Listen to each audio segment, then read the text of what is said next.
रामकृष्ण हरी ही माझी दुसरी आहे. या बाजूला आहे, या बाजूला. पण तू येळगावला यांचं कुठलं घर तुला माहिती कळलं का? कुठलं घर? शेट्यात आहे. कुंडीबाई शेट्याच्या हो. आणि ती शेठीची आहे की ग माझी मैत्रिणी घोगावात कलाबाई नव्हती आहे का? कोण लागते ती? आमची इथूनच आई ग. आणि तिथं ती पाय पाय चाला येत नाही तिला. बस इथं इथं नाही बसायचं. बसू नाही, या माझ्या आईला बरं तू इथं चालते बस. मग चालते बस बस बस. अरे वा वा बस.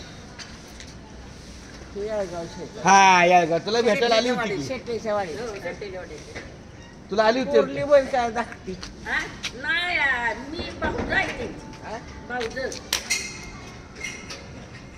पण नेमकं कुठं काय आपली आतमध्ये का? पारा पाराच्या आतमध्ये गोठवाडीला गणेशवाडी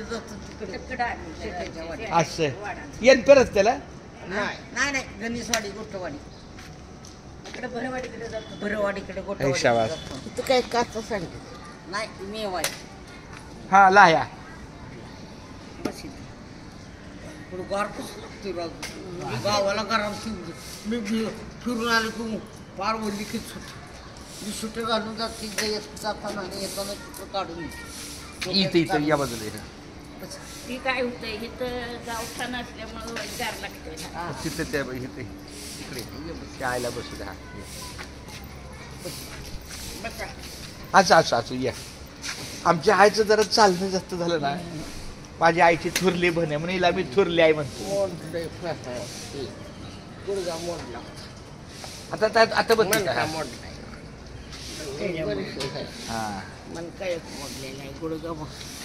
काय होतंय होतंय त्यात मागच त्याला दुरुस्त करणार कोण नाही. तिला बघणारच धड नाही ना होणार.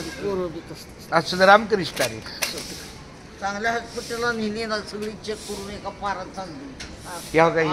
हा ह्या आमच्या 3 आया आता सध्या बाजूबाजूला बसल्या. माझ्या आई रामकृष्ण हरी रामकृष्ण हरी रामकृष्ण हरी.